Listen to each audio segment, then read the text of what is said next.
Chapitre 4. L'homme de la situation.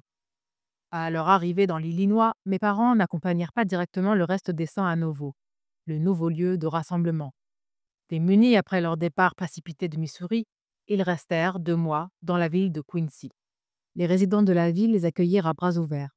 Ma mère dit d'ailleurs souvent qu'elle leur sera éternellement reconnaissante pour leur gentillesse.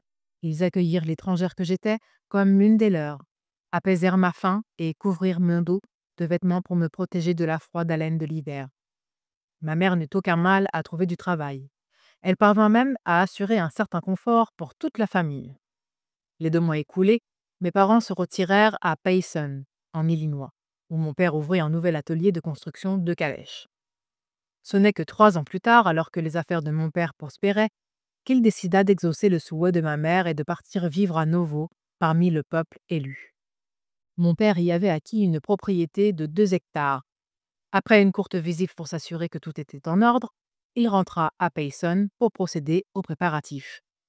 Cependant, quand il revint pour s'y installer avec sa famille, il découvrit que le docteur Foster, ami et favori de Joseph Smith, prétendait avoir passé un contrat verbal d'acquisition de la propriété 2 ans auparavant et revendiquait ses droits. Comme mon père, de son côté, avait signé un contrat de vente en bonne et due forme, seules les autorités de l'Église, présidées par Joseph bien entendu, étaient habilitées à régler le différend. Mon père ne savait que trop bien quel serait le dénouement. Les conseillers du prophète, sachant la décision de leur leader prise, n'osèrent intervenir. C'est donc en faveur du docteur Foster que pencha la balance. Comble de l'ironie, ce même homme apostasia très peu de temps après. Il rejoignit le parti d'opposition de Law, quitte à Novo, et alla même jusqu'à intégrer les rangs de ceux auxquels est aujourd'hui attribuée la mort du leader mormon. Une belle preuve de gratitude, vous en conviendrez. Voilà que mon père était remercié de sa dévotion au prophète par un procès injuste. Il perdit une fois de plus son foyer au profit d'une foi abjecte. Cela dit, il lui restait suffisamment d'argent pour acquérir un autre terrain sur lequel il put bâtir 2 maisons très confortables. C'est dans l'une d'entre elles que je vis le jour, le 13 septembre 1844. Alors même que le peuple mormon connaissait la période la plus houleuse de son histoire. Joseph avait été assassiné en juillet de la même année et la communauté, restée sans leader, s'avéra bien incapable de fonctionner sans lui, trop habituée qu'elle était à suivre aveuglément ses enseignements, comme un enfant les ordres de son père. Tout n'était plus que confusion. Pour ne rien arranger, les Illinois comme les Missouriens, avant eux, se retournèrent à présent contre les saints. La peur de se voir chasser poussa ces derniers dans le retranchement et l'Église se retrouva divisée de l'intérieur. Du temps de Joseph, la première présidence était composée du prophète, de son frère Hiram et de Sidney Wrighton. Hiram Smith perdit la vie aux côtés de son frère. Wrighton, quant à lui, bien que toujours membre de l'Église, s'était distancié. Les incidents du Missouri avaient quelque peu refroidi son enthousiasme mormon et il n'attaquait plus aussi ouvertement le gouvernement américain qu'auparavant. À la nouvelle des avances que Joseph avait faites à sa fille, il avait quitté Novo pour aller s'installer à Pittsburgh, dans l'État de Pennsylvanie. Il y profitait des plaisirs de la vie et se complaisait dans la compagnie des gentils. Cependant, quand il eut vent de la mort de Joseph, il s'empressa de regagner Novo, déclarant à qui voulait l'entendre que le Seigneur l'avait désigné comme successeur légitime à la fonction de prophète, devin et révélateur. C'est sans grand enthousiasme que les saints accueillirent son retour, et il se rendit vite compte qu'il avait peu de chances de suivre les traces du prophète défunt. En désespoir de cause, il voulut, comme Joseph avant lui, utiliser l'excuse de la révélation pour s'imposer au peuple mormon. Malheureusement pour lui, ces prophéties s'avérèrent sans queue ni tête, si bien que sa santé mentale fut sérieusement remise en question. D'après ces révélations, des batailles sanglantes les attendaient. Le liquide vermeil coulerait à si grands flots que les chevaux s'y enfonceraient jusqu'à la bride. La terre entière se retournerait contre les saints. Mais Wrighton, leur prophète, les conduirait malgré tout à la victoire. Tous s'agenouillèrent enfin devant le peuple élu. Wrighton rentrerait conquérant de la bataille d'Armageddon et se rendrait en Angleterre pour rire au nez de la petite Victoria. Ce que la jeune reine, alors très populaire, avait fait pour s'attirer ainsi les foudres de ce curieux personnage est un mystère encore irrésolu. Inutile de préciser que les batailles promises n'eurent jamais lieu et que le nez de Sa Majesté ne fut témoin d'aucune raillerie de la part de Wrighton ou de tout autre fanatique mormon. Au moment de l'assassinat de Joseph Smith, Presque tous les apôtres étaient absents. Dès qu'ils entendirent la terrible nouvelle, ils entreprirent sur-le-champ de revenir à Sion. Brigham Young, Parley P. Pratt, Orson Hyde et Heber C. Kimball arrivèrent peu après Wrighton, alors même que ce dernier était sujet à des révélations des plus saugrenues. Leur arrivée eut raison des rêves de grandeur de Wrighton. Ce dernier continua malgré tout d'affirmer, peut-être un peu moins ouvertement, que précédemment, il était investi d'une mission divine et l'amènerait à bien coûte que coûte, même si, pour ce faire, il lui fallait user de la force. Pendant que Wrighton combattait des moulins à vent, l'homme de la situation sembla plutôt se trouver en la personne de Brigham Young. Il avait lui-même des vues sur la position que Wrighton convoitait tant, et les choses semblaient avoir tourné à son avantage. A priori, en tant que troisième conseiller du collège des 12 apôtres, il était devancé par deux autres candidats. Ceux-ci, pourtant bien supérieurs à lui en de nombreux aspects, se retrouvèrent hors jeu au moment opportun. Thomas March, le premier conseiller, avait apostasié, et Patten, le deuxième, avait été assassiné par les gentils. Brigham était un homme très simple et peu éduqué, qui ne sortait aucunement de l'ordinaire, si ce n'est par sa fidélité à l'égard du prophète et de l'Église et par son souci du travail. Malgré ses nombreux défauts, il faut lui reconnaître qu'il sut saisir l'opportunité qui s'offra à lui en prenant bien garde de ne rien laisser paraître de ses intentions. Pour mener à bien son plan, il lui fallait d'abord se débarrasser de ce cher Wrighton. Ce dernier fut jugé publiquement par la présidence pour ses récentes folies et 8 de ses apôtres furent appelés à témoigner. Brigham Young joua un rôle primordial dans ce procès. Il accusa Wrighton de chercher à présider l'Église ou, à défaut, à la détruire et ajouta qu'il ne permettrait ni un ni l'autre. L'accusé n'assista pas à son procès. D'aucuns disent qu'il était souffrant. Mais la séance ne fut pas ajournée et on ne lui laissa pas la moindre occasion de se défendre. À la requête de Brigham, il fut écarté de l'Église des 5 derniers jours et livré à Satan au nom du Seigneur. Seule une dizaine de personnes osèrent voter en faveur de Wrighton et, comme punition pour leur témérité, elles furent immédiatement suspendues de l'Église. Voyez le sort que Brigham réserve à ceux qui ont l'audace de s'opposer à sa volonté. La liberté d'expression est un concept inconnu au monde mormon. Que les sujets traités soient à caractère religieux ou politique, la décision du peuple est toujours gouvernée par les désirs du président. Lorsque le peuple est amené à voter, la procédure se déroule comme suit. Brigham commence par s'adresser à ses fidèles et, par son discours, il prend bien soin de laisser entendre la position à adopter. Les saints, conscients que leur avis importe peu, préfèrent se convaincre qu'ils partagent l'opinion de leur président. S'ils sont pris de doute ou qu'une question les turlupine, ils les refoulent promptement, et s'ils sont de très bons mormons, ils se punissent d'avoir osé caresser une idée qui serait allée à l'encontre de leur prophète.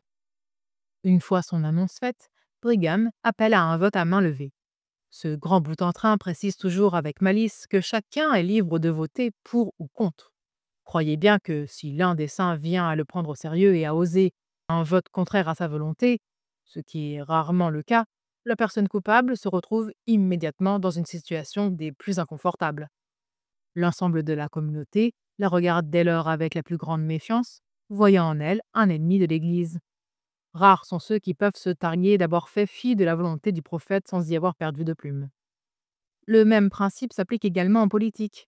Bien que les fidèles ne reçoivent pas ouvertement d'instructions de vote, les prêtres parviennent tout de même à faire savoir ce qu'ils attendent d'eux lors de l'élection. Et en bon mormon, ils obéissent toujours bien sagement. J'ai souvent entendu des femmes de l'Est du pays dire qu'elles trouvaient l'Utah très en avance en ce qui concerne l'égalité des sexes et s'extasier devant le droit de vote des femmes. Je sais d'ailleurs que, pour cette seule raison, les leaders du Women's Suffrage Party vouent une certaine admiration à Brigham et qu'elles le considèrent avec une indulgence qu'il est loin de mériter. Si seulement elles pouvaient voir la vraie raison qui se cache derrière cette extension du vote des femmes, je ne pense pas qu'elles jugeraient le Pollum Act aussi durement qu'elles le font aujourd'hui. Pour elles, donner le droit de vote aux femmes permettra l'avènement d'une ère nouvelle et il leur semble impossible que cela puisse avoir des répercussions néfastes. Dans d'autres régions des États-Unis, je ne dis pas, mais en Utah polygame, sous la gouvernance d'un tyran perfide, ce même droit qui, d'après elles, leur rend leur liberté, ne fait que resserrer davantage celle des pauvres sœurs. Pire encore, en Utah, par leur vote biaisé, ce sont les femmes elles-mêmes qui contribuent à les resserrer. La vraie raison qui pousse à Brigham à effectuer un acte si vertueux est loin d'être un mystère. Lorsque la ligne ferroviaire de la Union Pacific Railroad fut achevée, mineurs et autres voyageurs de pays gentils commencèrent à affluer sur le territoire et à s'installer au beau milieu du royaume mormon. Voyant leur nombre augmenter de jour en jour, la présidence commença à s'inquiéter de les voir s'emparer du pouvoir. Donner le droit de vote aux femmes permettait de tripler d'un seul coup le pouvoir de vote de l'Église. Brigham n'hésita pas une seconde. La mesure fut adoptée et appliquée de manière si zélée qu'aujourd'hui toute personne de sexe féminin, du bébé encore allaité à l'aîné maintenant alité, jouit d'un droit de vote contraignant.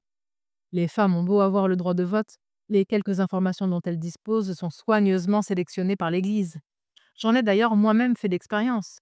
À l'occasion de la première élection qui était tenue après l'extension du droit de vote aux femmes, je parlais à une amie devant le bureau de mon mari. Brigham Young, lorsqu'il en sortit, sans un bonjour ni à moi ni à mon ami, il s'empressa de s'enquérir. As-tu voté? Non, frère Young, répondis-je très honnêtement. Dans ce cas, tu comptes y aller de ce pas, j'espère. Pas du tout, je n'ai aucune intention d'aller voter. Et pourquoi donc? Me pressa-t-il d'une colère audible dans la voix. Je ne me sens pas encore suffisamment informé de la situation politique pour juger de la bonne marche à suivre et je préfère ne pas voter dans l'ignorance. Je veux que tu votes, répondit-il avec autorité. Pardonnez-moi, frère Young, plaidai-je, mais je ne sais ni pour qui, ni pour quoi voter et par conséquent, je préfère m'abstenir. C'était là mon honnête opinion. À l'époque, je ne connaissais rien de la politique et je dois l'avouer, cette dernière ne suscitait en moi que peu d'intérêt. Monte dans la voiture, m'ordonna-t-il si sèchement que je compris qu'il me fallait obéir et que toute objection serait inutile. Tu vas aller voter immédiatement. Monsieur Rossiture va te conduire au bureau de vote et te dira comment voter. Monsieur Rossiture, auquel je venais d'être confié, était le cocher de Brigham et il m'introduisit à la politique. Il me conduisit jusqu'au bureau de vote, me rendit un bulletin et me pressa de le placer dans l'urne, sans que j'eus même la possibilité de regarder ce qu'il y était inscrit. Aujourd'hui encore, j'ignore pour qui j'ai voté ce jour-là. Je sais cependant qu'entre autres choses, ces élections visaient à nommer un délégué au Congrès et j'imagine par conséquent que mon vote était en faveur de George Q. Kennan. Voyez, chers défenseurs du droit de vote des femmes qui vous réjouissez de votre réussite en Utah, combien le tableau est encourageant. Une des femmes plurales du président de l'Église qui s'en va voter sous la contrainte, un cocher pour seule source d'information. Quelle bonne idée que d'ignorer les réticences du juge Poland et de nous donner le droit de vote en Utah. La présidence ayant donc statué en la défaveur de Sidney Wrighton, ce dernier entreprit de lui résister. Il retourna à Pittsburgh pour faire renaître le Latter-day Saints, Messenger and Advocate, un journal mormon qui avait cessé d'être publié quelques années plus tôt, mais ses efforts furent vains. Il se déclara bien vite vaincu et le mormonisme n'entendit plus jamais parler de lui. De leur côté, les 12 apôtres devaient assurer la transition vers une nouvelle présidence de l'Église. En pratique, Brigham était d'ores et déjà à la tête du peuple mormon, bien qu'il ne jouît pas alors de tous les droits qu'il s'arroge aujourd'hui. Il savait bien qu'il ne lui fallait pas déclarer ses véritables intentions trop soudainement. Il œuvra donc de patience et tira les ficelles du pouvoir dans l'ombre pour se hisser jusqu'à la position qu'il occupe aujourd'hui, une position qu'aucun de ses fidèles n'a jamais contestée. Il eut la présence d'esprit dont Wrighton avait cruellement manqué et ne s'essaya pas à jouer les prophètes et savait pertinemment que le rôle de révélateur réservé à Joseph Smith ne pouvait lui attirer que des ennuis. Il annonça donc que personne ne prendrait la place de Joseph. Il affirme encore aujourd'hui, à tous ceux qui lui rappellent combien ses propos de l'époque contrastent avec la réalité, que personne ne peut prendre la place de Joseph.